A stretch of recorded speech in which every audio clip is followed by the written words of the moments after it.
Hello, welcome back to Creeping It Colorful. My name is Lori, and this is Sinister Saturday, where I pick out a book, a horror book that I have in my stack, out of a hat, and whichever one I pick, I do the February page that I had pre-planned for that book. We're having technical difficulties because I'm using a mic for my husband. He's going to join in on the fun today because I decided I'm going to make it a little different. He is going to read a story from a book, and this is the other book. Unsolved Deaths is one book. How They Croaked is another one. And he's going to read out of the How They Croaked, and he's going to read in Edgar Allan Poe and How He Passed. He's going to read that story while I color. We had initially started it, and my camera stopped. So this is as far as I got on mine. I'm not going to be talking or anything, but I will be coloring. And at the end, in the description box, I will list the colors and media that I've been using for this specific one. So I've already started with a gold glitter pen. I'm going to reattach the mic and see if we can make this happen again.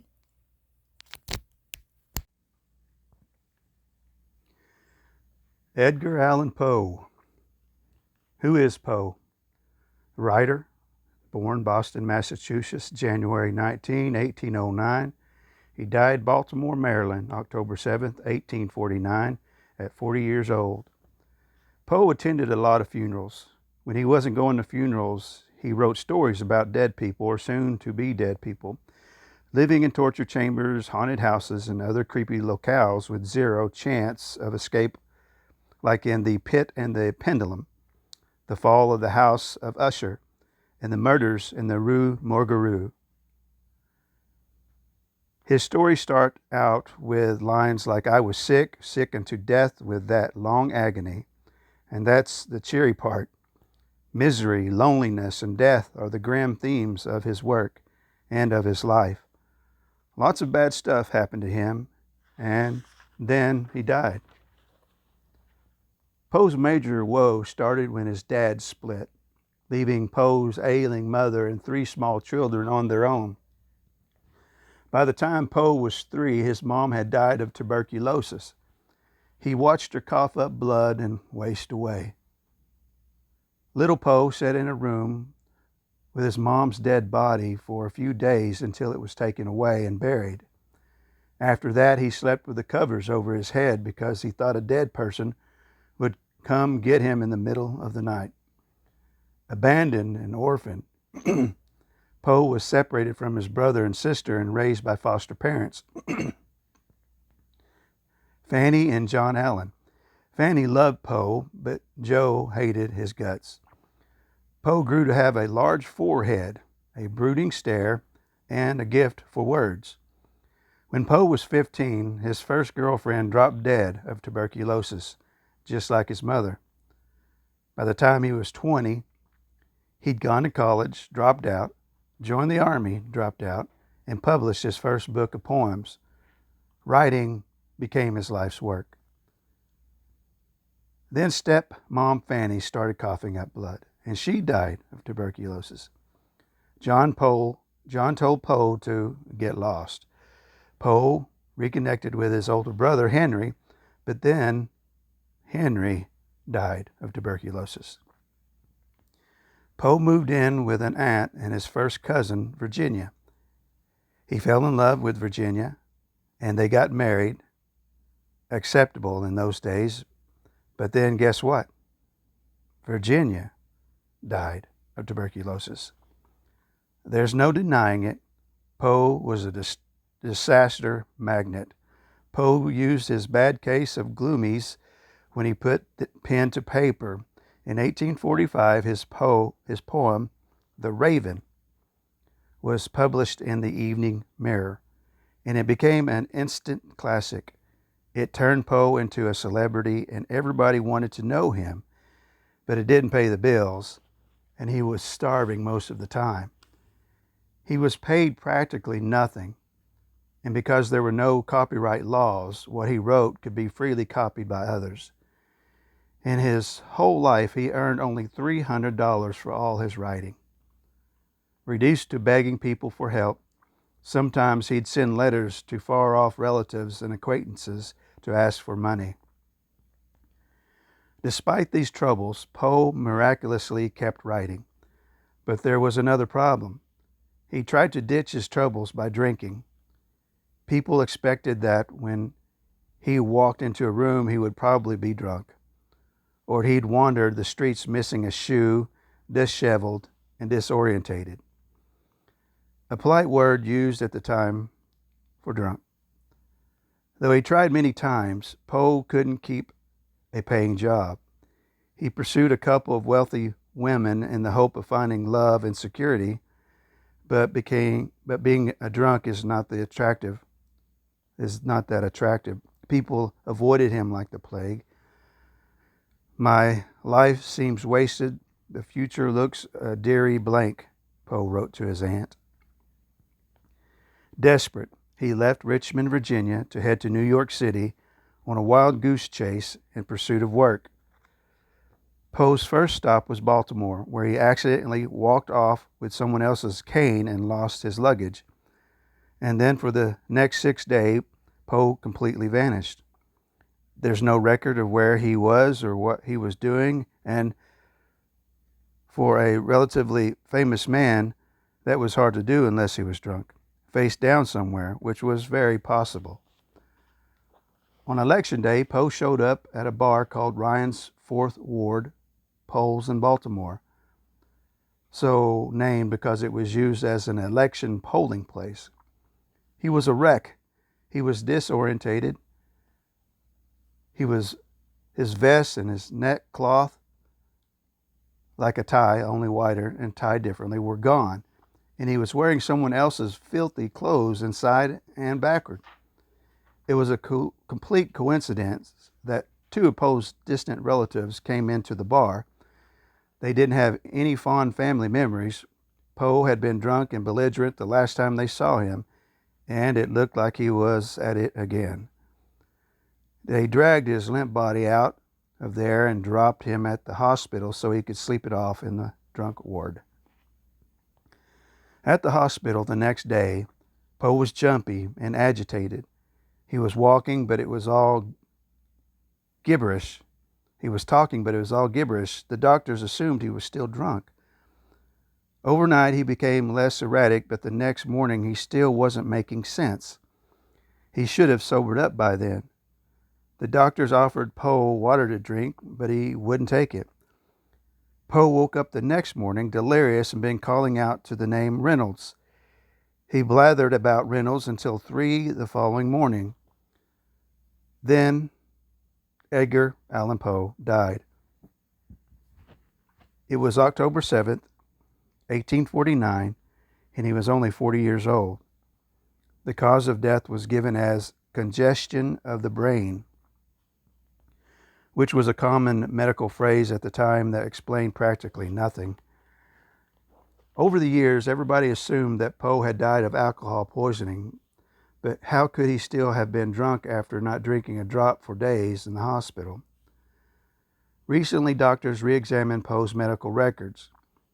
It's possible a rabid animal bit him. He refused to drink water at the hospital. People with rabies are unable to swallow water, and people with rabies also act like they're well drunk, which would explain why he didn't sober up. The penniless Poe might have been part of a voter fraud scheme right before he died. Potential voters at the time were kept in rooms where they would change into various clothes and then go to different polling places so they could vote more than once. The payoff was free alcohol, and Reynolds, the name Poe kept calling out of at the end, was the name of a polling official. To this day, no one is completely certain if Poe died of rabies or of something else. But the one thing seems clear. Poe wanted to take his place in the realm of the dead in a big hurry. After all, everybody he had ever loved was already there.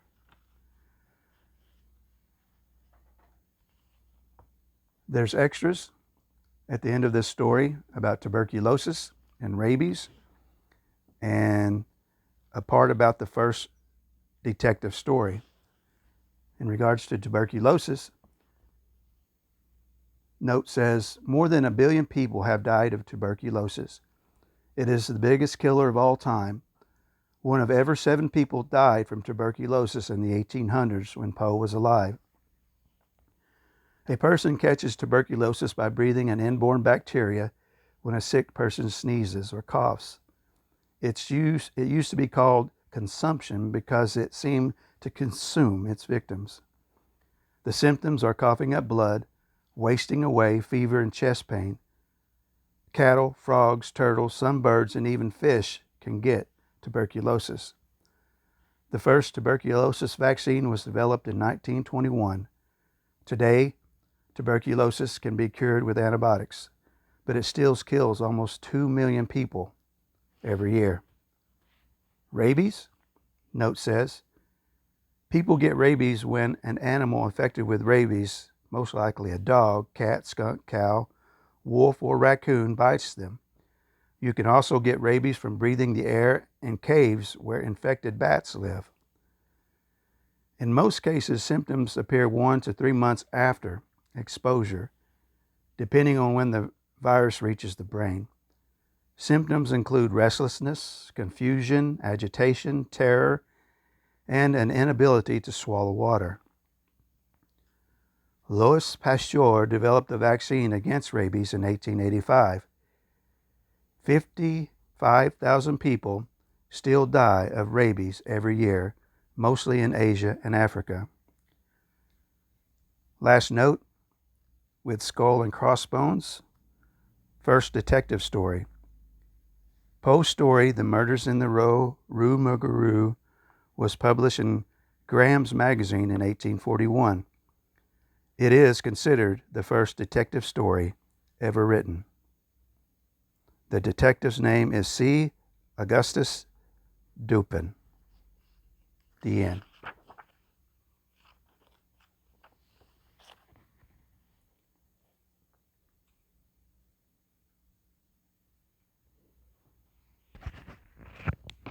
Alrighty, so that's the very first story that is going to be featured on Sinister Saturdays, and I will just complete some more of my picture for you. And I don't know if you guys noticed, but I boo-booed a little bit with I got carried away with the gold gel pen and started coloring vines that should have been green, but it all worked out in the end because the green gel pen colored over it. So all is good in the hood. And so we will do a few more. These are in this book, these illustrations are so tiny detailed that the only way I feel is easy to color these is if I color them with the gel pen.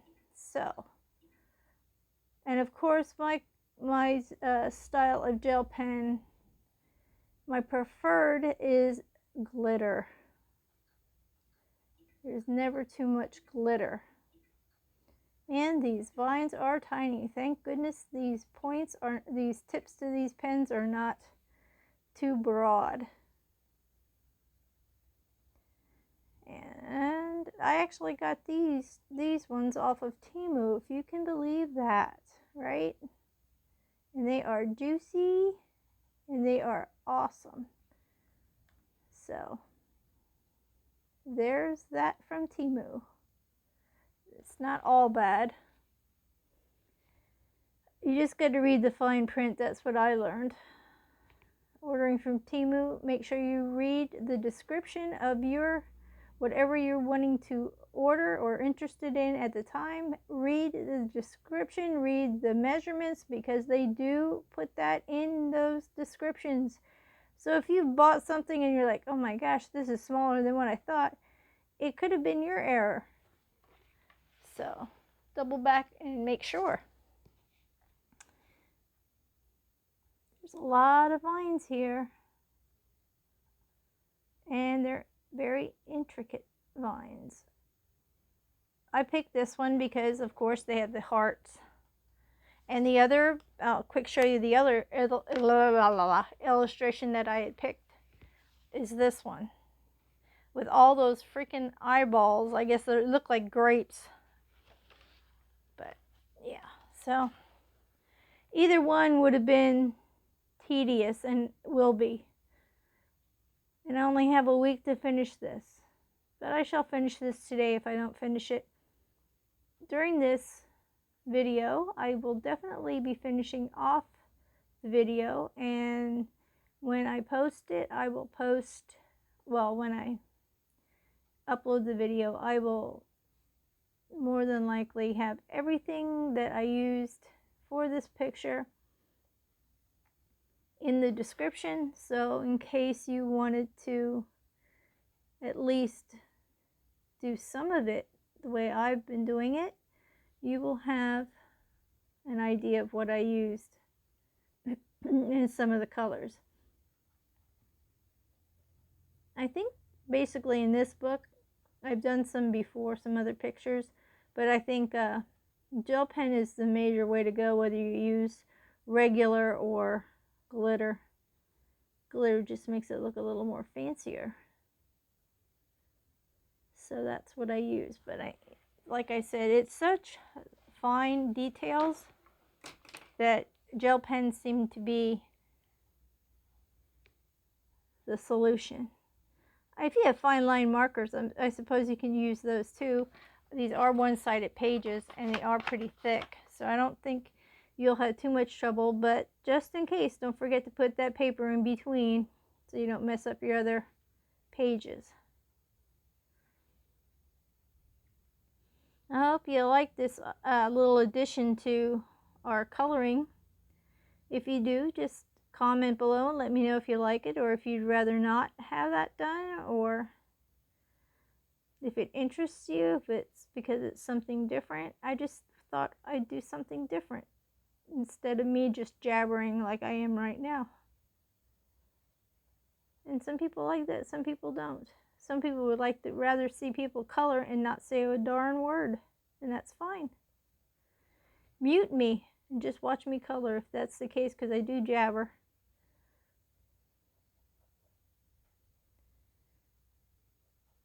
But you might miss out on some good bloopers if you do that too.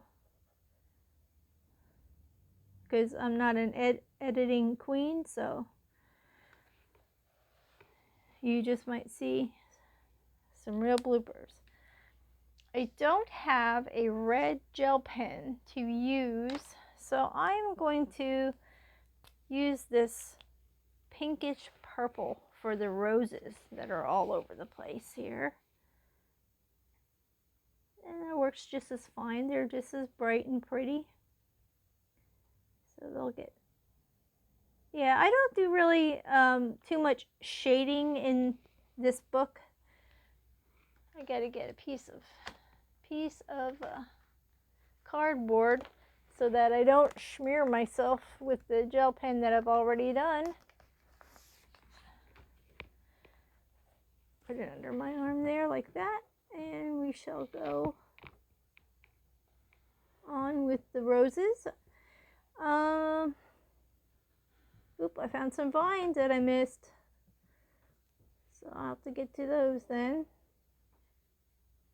But you'll get the gist of this picture basically, and I would stay on for a longer amount of time, but my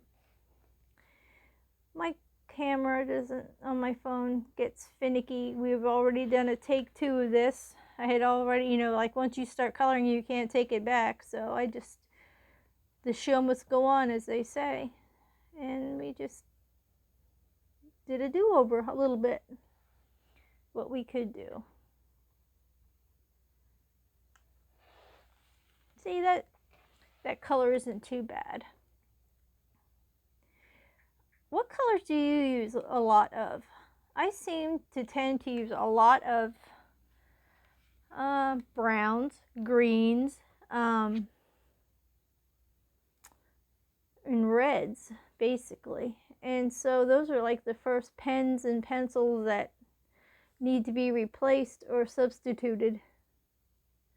And Mark also colors, so those are his go-to colors, color schemes. So it's doubled up here where when he uses them too, he runs out.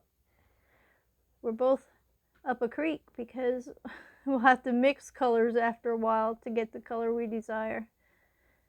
Except for the red. That's going to be a little bit hard to replace other than just buying a whole new set of red. And I've seen where I can buy refills, so that's what I'm probably going to do is buy refills. I've already done that with the black. The black, I should have said the black was like my mostly because black's my favorite color. But when I do horror books, black is a big deal. And so I know that black I really run out of, and I ordered just black glitter gel pen refills.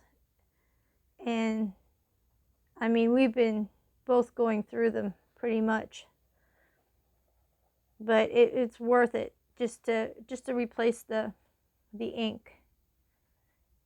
And I'm not too picky about like I would need to have Langwo, I think they're called, gel pens. It would be nice to have that luxury, and they are very vibrant and nice in some of the books where the paper isn't good for other things, you know, other mediums.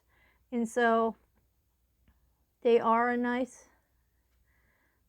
alternative. But me, I'm, like I say on Thursdays, I'm on a budget.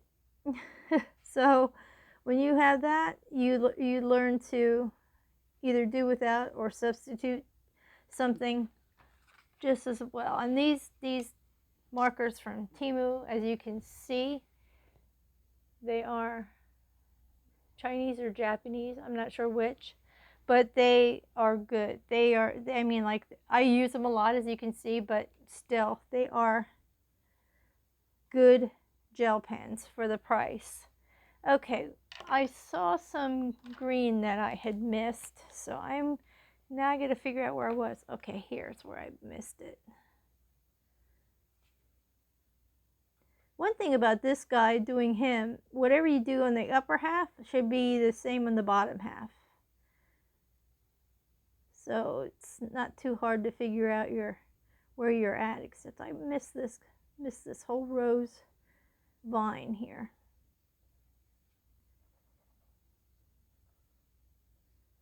This is definitely a tedious coloring. But it's Saturday, so it's not like I have any place to be at the moment. Let's see, what other colors can we dive into? I also have, I might need red though. I think I have to look to see what I can do. Maybe I'll make those hearts dark purple. That's a different color. That I do have. Of course, the gel pens again. And we'll work on the hearts. Now, you can see that there's a lot of detail in, but you know, these are your pages. Whether they're illustrated with a lot of line work or not, you can avoid that, you know, just by coloring over. I mean, like, sometimes it's like, who's going to know, unless you're in the video like this, that there was all that detailed work, and it could still look good. Don't stress over it. Don't make yourself have to worry about all that shading, and it'll still come out pretty, awesome. It'll still come out looking good. This is a very deep purple, but that's okay. It's dark art, so it's dark purple. And you see my willy-nilly style of just picking up a color and going with it. I felt some of that ink on my hand there, so yeah. This is my willy-nilly. There's another one. I should do willy-nilly Wednesday, right?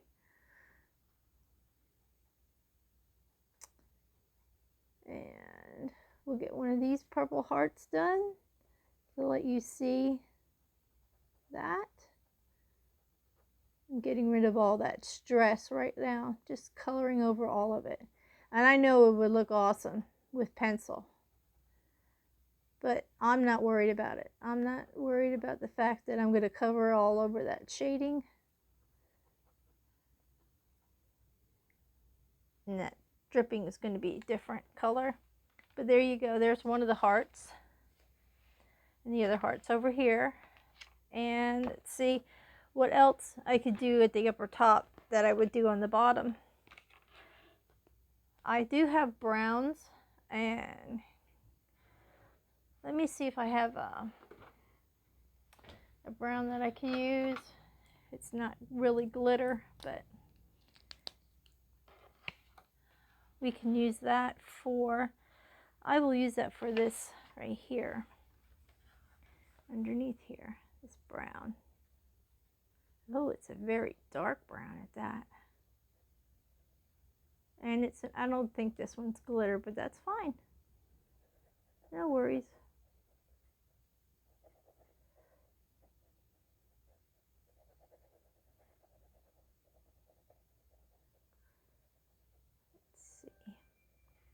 To figure out what I'm going to do. I think with the skeleton himself, because I like to use off-whites colors and grays when I do skeletons, I'm going to be using, like for their hands and their face, I'm going to be using, and I believe this, look here, looks like it might be a bone. I will be using Prismacolor pencils for that. And for the fire, I will be using Prismacolor pencils. The real intricate stuff, like in through here, I will use gel pen for most of that. And basically that's, and that's on his stick here. I will also be using that, but I'm going to continue with this brown, and I'm going to do this top part of this bone, whatever string they used, I'm going to use this string and as brown.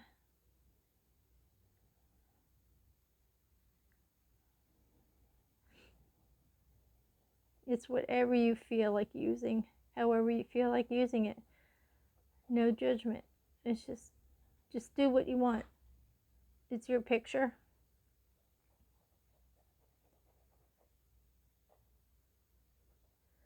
And like here, it's kind of intricate how you see all them wrapped around there, but hey, that's okay.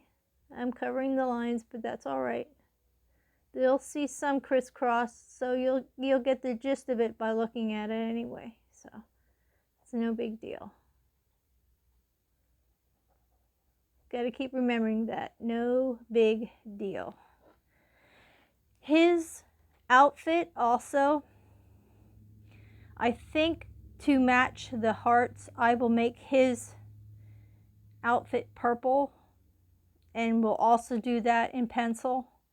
The bigger areas I'll do in pencil, the littler areas I will be doing in gel pen. And that will be the gist of this picture. If you have any questions, put them down in the comments. And I hope this made sense to you and you like the new addition to Sinister Saturdays. And hopefully you'll subscribe if you haven't. Give me a thumbs up if you liked it. Comment below on what you think of it. And like I said, stay healthy, stay happy, stay creative, stay a little creepy, and stay tuned for more. Thanks so much for stopping by on Sinister Saturday, and look for this being posted later today, and I will make sure I have the media that I used in this in the description box below. Thanks again. Bye-bye for now.